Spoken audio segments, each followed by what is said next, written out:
10월 8일 새벽 예배 말씀을 전하도록 하겠습니다. 먼저 기도드리시겠습니다. 하나님 아버지, 하나님의 백성이요 또 자녀된 저희들이 또 이 하루를 살아가고자 합니다. 그러나 이 하루를 살아갈 때에 그저 우리들의 힘으로, 우리들의 생각으로 살 수가 없어서 정말 하나님의 말씀을 듣고 그 말씀에 따라 하나님을 바라보며 살아가는 것이 우리의 행복이기에 이 시간도 먼저 하나님의 말씀을 들으며 하나님께 기도드리며 그렇게 이 하루를 시작하고자 합니다. 주님, 은혜를 베풀어 주시옵소서. 정말 이 말씀을 더욱더 깊이 사모하게 하여 주시옵시고 이 말씀을 정말 듣고 또 믿음으로 받게 하여 주시옵시고 정말 그 가운데 저희들이 이 말씀의 그 뜻을 깨닫게 하여 주시옵시고 우리가 어떻게 살아가는 것이 참으로 올바른지를 분명하게 알고 또 그대로 살아가고자 하는 그러한 마음을 허락하여 주시옵소서. 그리하여 이 하루도 오직 하나님만을 바라보며 나아가는 저희들 될 수 있도록 하여 주시옵시고 그런 저희들을 통하여 홀로 영광을 받아 주시옵소서. 예수님의 이름으로 기도드리옵나이다. 아멘.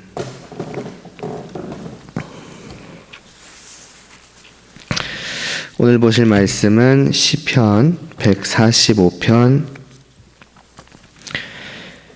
15절 16절입니다.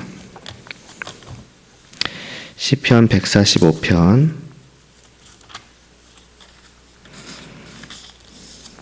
15절 16절 구약성경 제성경책으로는 908쪽에 있습니다.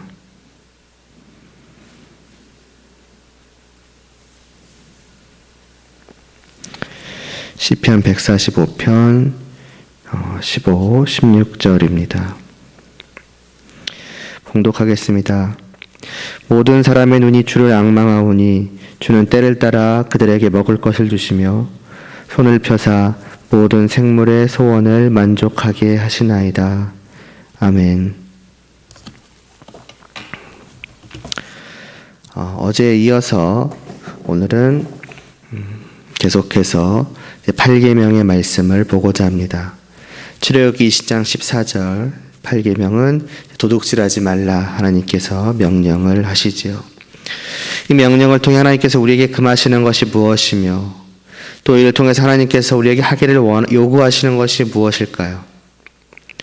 당연하게도 금하시는 것은 도둑질 곧 남의 것을 내 것으로 만들고자 하는 모든 시도입니다.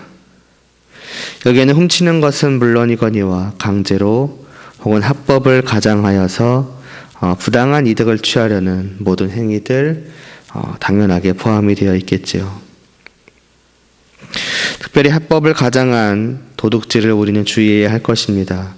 도둑질하면은 나라에서 어떤 법으로 금하고 있는 그러한 것만을 생각하기가 쉽지만은 사실 세상 법이 범죄로 규정하지 않고 있는 것 역시도 하나님께서 금하고 계신다라는 것을 우리는 생각해야 할 것입니다. 쉽게 생각해서 이 모든 계명들이 단지 행위만이 아니라 마음에 대한 계명임을 다시 한번 기억하시면 될 것입니다. 그렇다면 도둑질에 해당하는 것이 무엇일까 쉽게 깨달으실 수 있으실 것이라 생각이 됩니다. 바로 내가 마음으로부터 사실 지금까지 일관되게 쭉 말씀드려 왔던 것이죠. 마음으로부터 상대방의 것을 탐하며 어떻게든 그것을 내 것으로 만들고자 하는 어떤 그런 마음으로부터 나오는 또한 모든 시도들 그런 것들은 때로는 법망을 피해갈지언정 하나님께서는 도둑질로 여기시는 것입니다. 물론 어떤 정당한 거래는 여기에 해당되지 않지요. 그러나 그 탐욕에서 나오는 정말 그 상대방의 것에 그 가치에 맞지 않는 혹은 적은 대가를 치르고자 하는 그런 모든 시도들은 또 여기에 해당된다고 볼 수가 있을 것입니다. 우리는 세상을 살아가다 보면 조금이라도 더 내가 손해보지 않고 상대방이 가지고 있는 것을 취하려 하는 것을 영리하다고 합니다. 시세를 잘 파악해서 싼 값에 사서 비싸게 파는 것을 탁월한 거래의 기술, 또 협상의 기술을 가졌다고 칭찬하기도 합니다. 그러나 그러한 것에 있어서도 우리는 생각을 해봐야 하는 것이지요. 과연 나는 저 물건의 가치, 어떤 물건이 되었든 노동력이 되었든 그런 것의 가치를 정당하게 매겨서 나의 것으로 삼고자 하는지 말입니다. 더욱이 이 계명이 우리에게 무엇을 요구하는지를 생각을 해보면은 이러한 부분은 더 분명해집니다. 도둑질하지 말라는 이 계명 거꾸로 우리에게 무엇을 하라고 요구하는 것일까요? 바로 다른 사람들이 가지고 있는 것, 다른 사람의 소유를 잘 보호하고 그로하여금 그것들을 잘 누릴 수 있도록 해주는 것을 요구하는 것입니다. 상대방의 것을 부당하게 내 것으로 만들려고 하지 말고 오히려 그가 자신이 가진 것을 잘 소유하고 누릴 수 있도록 하라는 것. 즉 상대방의 유익을 위하라고 하는 것이 이 계명에 담겨 있는 요구인 것입니다. 살인하지 말라라고 하는 것과 비슷하지요. 다른 사람의 생명을 빼앗으려 하지 말라. 그와 같은 마음을 갖지 말라.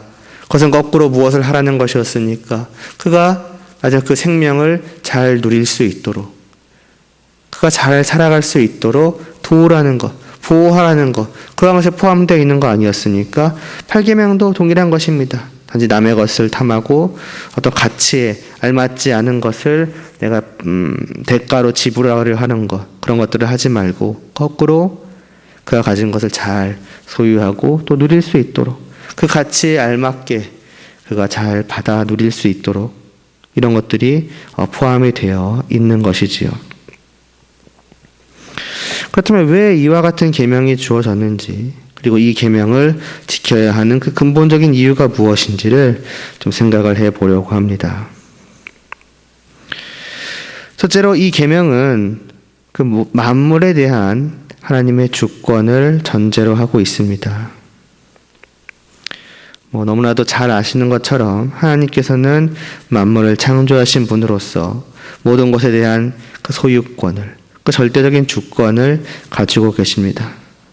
가장 큰 우주로부터 가장 작은 먼지와 같은 것에 이르기까지도 하나도 빠짐없이 다 하나님의 것이며 따라서 하나님께서는 그 모든 것을 자신의 뜻대로 하실 수 있으시며 자신의 뜻대로 다를 쓰이실 권리가 있으십니다. 그리고 하나님께서는 자신이 소유한 이 세상 모든 것을 각 사람에게 나누어 주셨습니다. 각 사람에게 생명으로부터 시작하여 힘과 능력 그리고 재산에 이르기까지의 모든 것을 각 사람에게 하나님의 뜻대로 나누어 주신 것입니다. 왜 누구는 이렇게 많이 주시고 왜 누구는 이렇게 적게 주시는가? 우리는 이렇게 하나님께 반문할 수 없을 것입니다. 그것은 하나님의 주권, 하나님의 권리이기 때문이죠. 그래서 사도 바울도 말씀하지 않았습니까? 이 사람은 내가 누구이기에 감히 하나님께 반문하느냐? 지음을 받은 물건이 지은 자에게 어찌 나를 이같이 만들었느냐 말하겠느냐? 도기장이가 지는 한 덩어리로 하나는 귀히 쓸 그릇을 하나는 천히 쓸 그릇을 만들 권한이 없느냐라고 말입니다. 그 사람을 어떻게 창조하셨든 또 그 사람에게 무엇을 얼마만큼 주시든 그 모든 것을 그를 지으신, 그를 다스리시는 하나님의 권리인 것입니다. 그리고 이처럼 하나님께서 하나님의 뜻대로 각 사람에게 소유할 것을 나누어 주셨기에 성도는 각 사람의 소유를 그들 자신의 것으로 인정을 합니다. 내 것은 내 것이요 너의 것은 너의 것으로 분명하게 구별하고 인정하는 것이지요. 그것을 인정한다는 것은 곧 그 사람에게는 하나님께서 자신의 뜻대로 저만큼 베풀어 주셨고 또 나에게는 하나님께서 마찬가지로 하나님 자신의 뜻대로 이만큼 베풀어 주셨다는 것을 인정하는 것이며 저 사람이 가진 저만큼 또 내가 가진 이만큼이 하나님께서 저 사람과 나 각자에게 필요한 만큼이라고 여기시는구나 하는 것을 인정하는 것입니다. 말하자면 우리 각자의 그 소유에 대한 하나님의 판단을 인정하고 존중하는 것입니다. 사실 존중이라는 말은 조금 이상할 수 있지요. 존중이라는 것은 그런 뉘앙스로 말을 하자면 우리 쪽에서 좀 이렇게 어떤 봐준다 그런 뉘앙스라고 치면은 좀 이상하지만은 하여튼 이제 인정하는 것입니다. 하나님 그렇게 판단하시는 것이 옳습니다. 그것도 전적으로 하나님의 권리입니다. 이렇게 말이지요. 그리고 이러한 소유물에 대한 관점은 단지 각자의 것을 인정하는 것을 넘어서서 하나님에 대한 감사와 만족으로 이어지게 됩니다. 왜냐하면 성도는 어째서 하나님께서 우리 각자에게 이렇게 베풀어 주셨는가 하는 것을 알기 때문이죠. 온 세상 모든 것이 하나님의 것임이 분명하다면, 그리고 그 모든 것을 하나님의 뜻대로 하실 수 있으시다면은, 그런 상황에서 하나님께서 반드시 우리에게 무언가를 베풀어 주셔야 하는가? 사실은 그렇지 않습니다. 하나님에게는 권리가 있으시지만 우리에게는 아무런 권리가 없기 때문이죠. 우리 자신 역시도 하나님의 창조물이요 하나님의 것이기 때문에 우리를 그냥 내버려 두시고 우리에게 아무것도 베풀어 주시지 않으신다 한들 그것은 하나님께서 마음대로 하실 수 있는 부분입니다. 하나님께서 우리를 돌보셔야만 하는 의무가 있는가? 아닌 것이지요. 그럼에도 불구하고 하나님께서는 우리 각자에게 앞서 말했듯 생명과 힘과 능력과 소유를 베풀어 주셨습니다. 우리를 창조하시고 창조하신 우리로 하여금 이 세상에서 어떻게 살아갈 수 있도록 모든 것을 주시는 것입니다. 은혜로 베푸시는 것이요 은혜로 돌보시는 것입니다. 이것은 우리가 죄인이라는 사실을 빼놓고 생각을 해봐도 은혜입니다. 내가 죄 없는 사람이면 내가 정말로 처음 아담을 창조하셨을 때 그때와 같은 상태였다면 하나님께서는 우리에게 잘 해주셔야만 하고 우리를 돌보셔야만 하는 의무가 있는 것인가? 그렇지 않죠. 다시 말씀드리지만 우리는 피조물입니다. 우리에게는 하나님께 무언가를 받을 아무런 권리가 애시당초 없습니다. 왜 안 해주셨습니까? 왜 이것만입니까? 애당초 그렇게 말할 수가 없다는 것이지요. 그런데 더구나 우리는 그런 피조물에 더하여 죄인이기까지 하니 더욱더 우리에게는 권리라고 하는 것은 존재할 수 없죠. 하나님께 무언가를 내세우고 요구할 수 있는 존재가 아니라 하는 것입니다. 그럼에도 그런 우리를 나아가 모든 사람을 하나님께서는 돌보시는 것입니다. 오늘 우리가 읽은 본문 말씀처럼 주는 때를 따라 그들에게 먹을 것을 주시며 손을 펴사 모든 생물의 소원을 만족하게 하시는 것입니다. 또 하나님이 그 해를 악인과 선인에게 비추시며 비를 의로운 자와 불의한 자에게 내려주심이라는 말씀처럼 하나님은 순전히 은혜로 모든 사람들에게 먹고 입고 살아갈 것을 필요한 것을 베풀어 주시며 그들이 살아갈 수 있도록 보살펴 주십니다.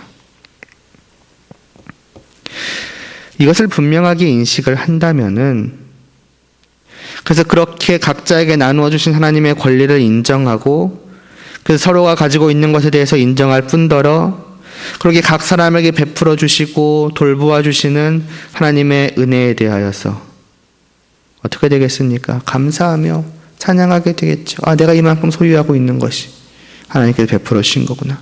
저 사람이 저만큼 가지고 있는 것이 다 하나님이 베풀어 주신 것이구나.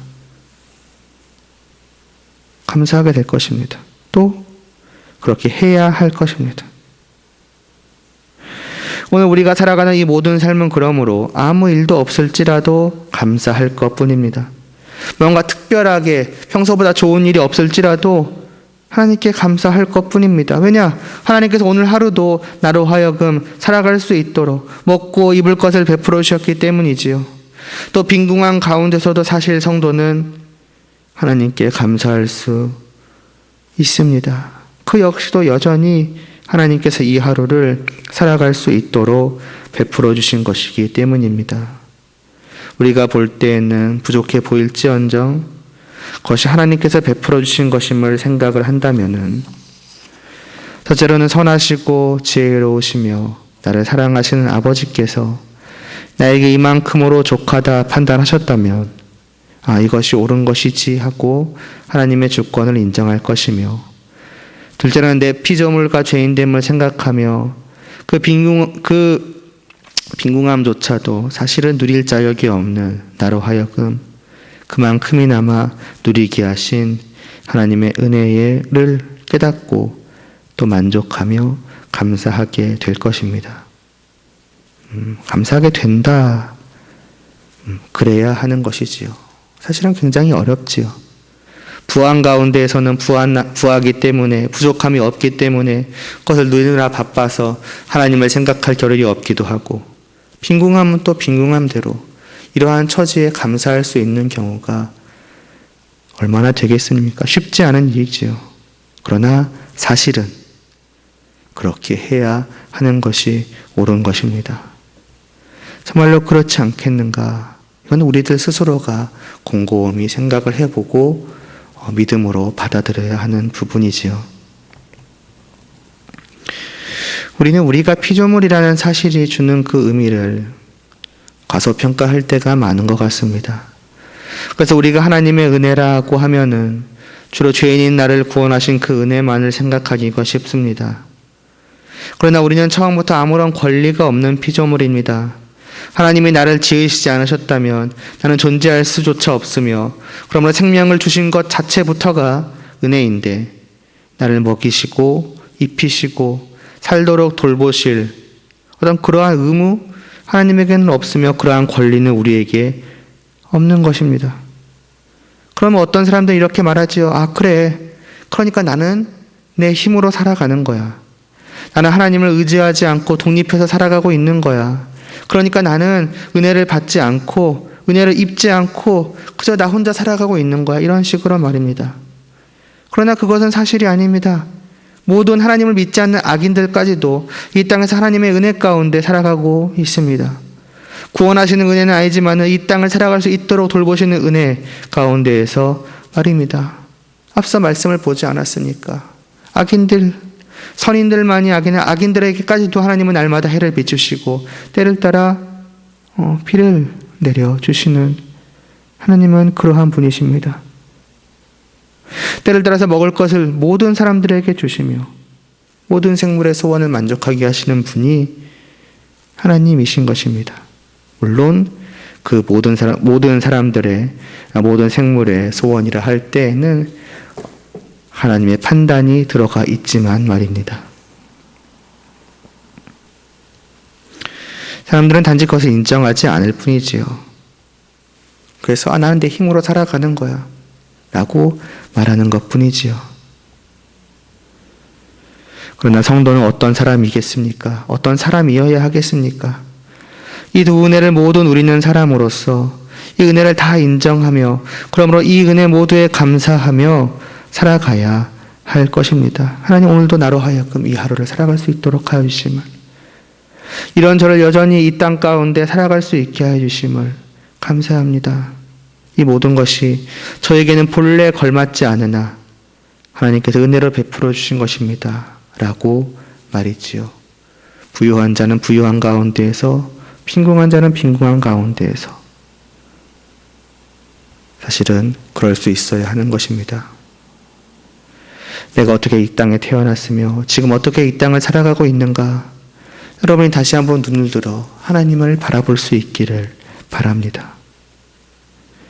그리고 이와 같은 근본적인 원리를 생각을 해볼 때에 우리는 도둑질이라고 하는 것의 그 본질이 무엇인지를 깨달을 수가 있습니다.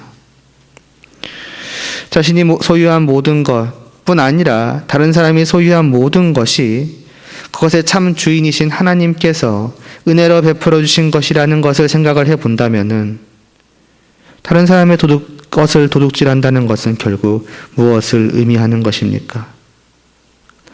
첫째로 그것은 온 세상에 대한 하나님의 그 소유권을, 그 주권을 불신하는 것입니다. 모든 것이 하나님의 것이라는 것을 인정하지 않는 것이지요. 그것은 결국 하나님께서 나에게 얼마만큼 주시든지 간에 그것이 하나님의 권리라고 하는 사실을 인정하지 않는 것이며, 그러한 하나님에 대한 불신은 자기가 가지고 있는 것이 다른 사람에 비해 부족하다, 왜 나에게는 이러한 것이 없는가 하는 불만과 그로부터 오는 탐욕으로 자연스럽게 발전하게 됩니다. 늘 부족하다 여기고 더 갈망하게 됩니다. 그리고 하나님의 권리를 인정하지 않으니 모든 것은 내 힘으로 얻어야 하는 것이다 생각하며 내 갈망을 어떤 방법으로든지 채우려고 하게 되는 것이며 그것이 구체적인 행동으로서 드러나는 것이지요. 속임수가 되었든 합법을 가장한 도둑질이 되었든 아예 도둑질이 되었든 말입니다. 하나님 왜 나에게 이만큼만 주십니까? 하나님은 그것을 멋대로 정하실 권리가 없으십니다. 입 밖으로 내어서 또 구체적으로 그렇게 생각하지는 않을지언정 사실상 그렇게 생각하며 마음 먹고 행동하는 것이지요. 그것이 도둑질을 하는 이유가 되는 것입니다. 물론 어떤 사람들은 자신의 능력의 부족함이나 또 죄를 저지를 그 대담함의 부족함을 이유로 해서 그냥 생각에 그치고 마는 경우도 있죠. 저게 갖고 싶은데 저걸 어떻게 내 것으로 할 수 없을까? 뭐 훔쳐볼까? 이런 속임수를 써볼까? 안 될 것 같다. 그쳐버리는 경우도 있지만은 그러나 행동으로 옮기지 않았을 뿐 이미 그 안에는 무엇이 있는 것입니까? 하나님을 불신하고 남의 것을 도둑질하고자 하는 그 마음을 먹는 것에는 변함이 없는 것이지요. 결국 8계명을 어기는 것입니다. 나는 구체적으로 하나님의 그런 식으로 생각한 적은 없다. 어떤 하나님에 대한 불신이 아니다. 그냥 탐낸 것이다. 라고 해도 똑같습니다. 이미 머릿속에서 하나님을 지웠다는 것 자체가 내 소유가 어디로부터 왔다는 것을 잊어버렸다는 것 자체가 무엇을 의미하는 것이겠습니까? 다를 바가 없는 것이지요. 또한 도둑질이라 하는 것은 결국 그 하나님의 보살피시는 사랑과 은혜와 그 능력을 불신하는 것이라고 할 수 있습니다. 그로부터 나타나는 것이지요. 하나님은 애굽 땅에서부터 홍해로 또 광야의 여정 동안 계속해서 그 백성들을 위하여 놀라운 일들을 보이시며 그들을 얼마나 사랑하시는지 그들을 어떻게 돌보시는 전능하신 하나님이신지를 끊임없이 보여오셨습니다.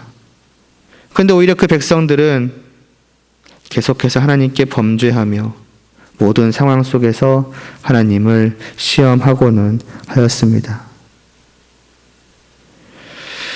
오늘 읽지는 않았습니다만 19, 20절에서 그들이 어떤 말을 하였다고 합니까? 하나님을 대적하여 말하기를 죄송합니다. 그 광야에서 이들이 어떻게 하였다고 합니까? 하나님께서 식탁을 베푸실 수 있느냐? 보라 그가 반석을 쳐서 물을 내시니 시내가 넘쳤으나 그가 능히 떡도 주시며 자기 백성을 위하여 고기도 예비하시리라 하였도다 라고 하였습니다. 우리가 알고 있는 말씀이지요. 여기 시편 145편 말씀이 아닙니다. 죄송합니다.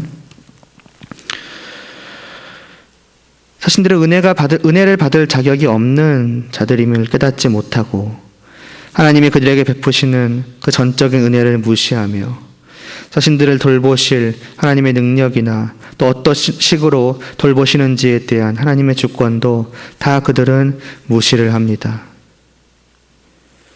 출애굽을 보신 분들이라면 아실 것입니다. 그들이 끊임없이 하나님께 어떠한 태도를 보여왔는지 말이지요. 그들은 무엇입니까? 자신들에게 있지 않는 것을 탐내었고 하나님을 시험하여서 얻어내려고 하였습니다. 하나님이 능력이 없으니까 우리에게 이런 것들을 못 주시는 거 아니냐? 하나님이 능력이 없으니까 우리를 광야에서 굶어 죽게 하시려는 거 아니냐? 목말라 죽게 하시려는 거 아니냐? 하나님이 정말로 그런 분이셨습니까? 아니었으면 곧바로 드러납니다. 하나님께서 그들이 원하시는 대로 만나를 내리시며 고기를 가져다 주셨습니다.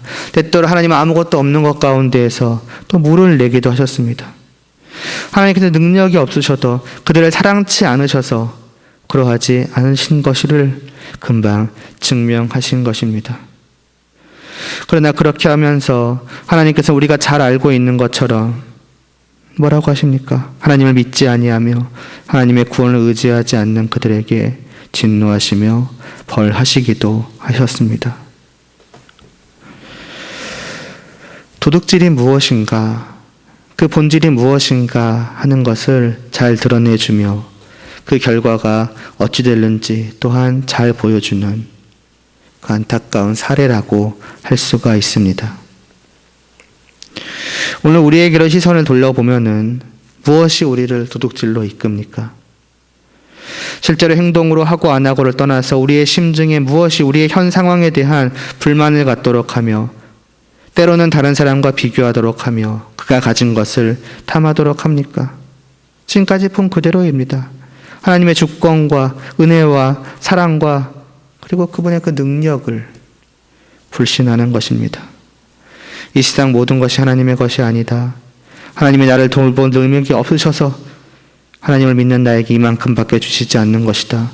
나는 하나님을 믿는 자인데 왜 나에게 이거밖에 베풀어 주시지 않으시는가? 결국 하나님은 그런 분 아니신가?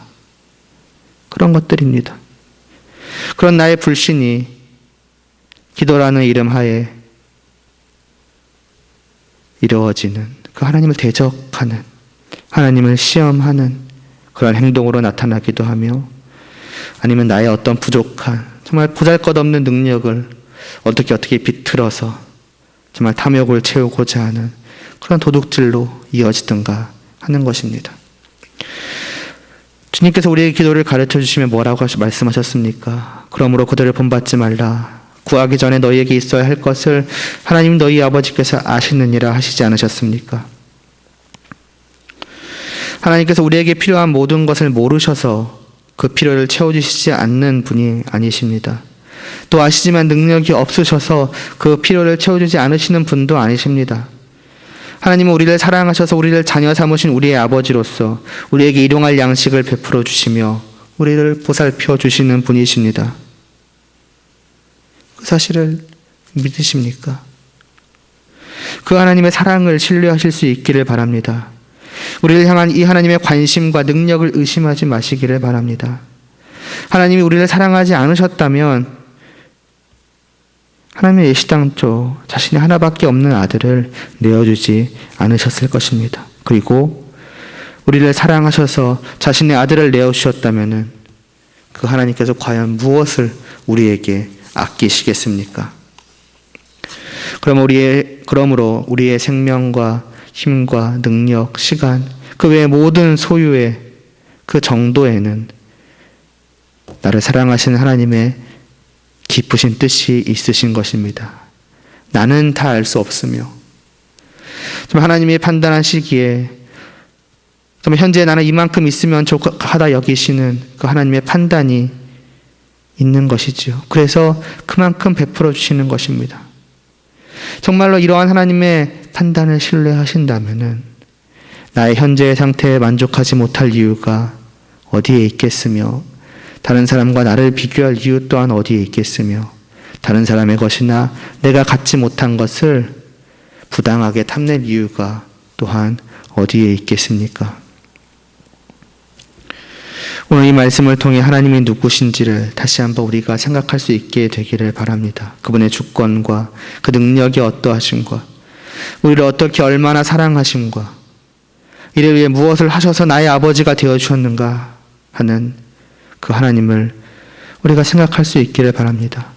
내가 어떻게 성도되어 이 자리에 있는가 하는 것을 다시 한번 깊이 생각을 하신다면 분명 우리의 모든 삶은 환경에 상관없이 사도 바울이 말한 것처럼 자족함으로 가득할 것입니다. 그러한 마음이 우리로 하여금 도둑질을 하고자 하는 남의 것을 탐내는 그러한 마음과 행동을 막아줄 것입니다. 더 나아가서 내가 가진 것, 또 저 사람이 가진 것, 그 각자의 것을 소중하게 여기고 또 그것들을 하나님의 뜻대로 잘 사용할 수 있도록, 그리고 무엇보다 그 모든 것을 하나님이 주신 것으로 인정하고 그 은혜에 감사할 수 있도록 우리가 하여 줄 것입니다. 또 우리가 그렇게 해야 되는 것이고요. 부디 저와 여러분 모두가 이와 같은 믿음을 가지고 오늘도 아버지 되신 하나님을 사랑하며 그 돌보심을 찬양하며 서로 함께 보낼 수 있게 되기를 소원합니다. 이것이 8계명을 우리에게 주신 그 하나님의 뜻입니다. 기도드리겠습니다. 하나님 아버지, 우리에게 도둑질하지 말라 하셨습니다. 하나님이 우리에게 필요하다 생각하신, 필요하다 뜻하신 그 모든 것을 날마다 정말 시시때때로 베풀어 주시사 또 돌보아 주시는데 우리가 과연 무엇에 부족함을 느끼고 탐내겠습니까? 우리의 죄악된 마음이, 또 우리의 또 연약함이, 또 우리의 환경에 대해서, 또 우리의 소유에 대해서 때로는 그릇된 마음을 품을지언정 오늘 이 말씀을 기억하게 하여 주시옵시고, 하나님과 나와의 관계를, 또 하나님께서 정말 우리에게 무엇을 베풀어 주셨는지를 깨달아 알 수 있도록 하여 주시옵소서. 그 도둑질하고자 하는 그 마음을 주님 내려놓게 하여 주시옵소서. 무언가를 탐내고자 하는 그 마음을, 나의 현재에 불만족하는 그러한 마음을, 그래서 어떻게든 내가 생각한 만큼의 것들을 취하고자 하는 그러한 마음을, 또 그러한 시도를 주님 막아주시옵시고, 오직 우리의 마음이 주님이 주신 것으로 만족함으로 가득하게 하여 주시옵시고, 그것을 또 내 것이나 또 저 사람의 것이나 잘 간직하며 또 잘 누려갈 수 있도록, 좀 하나님 뜻대로 그것들을 정말 사용할 수 있도록 힘쓸 수 있게 하여 주시옵소서. 예수님의 이름으로 기도드리옵나이다. 아멘.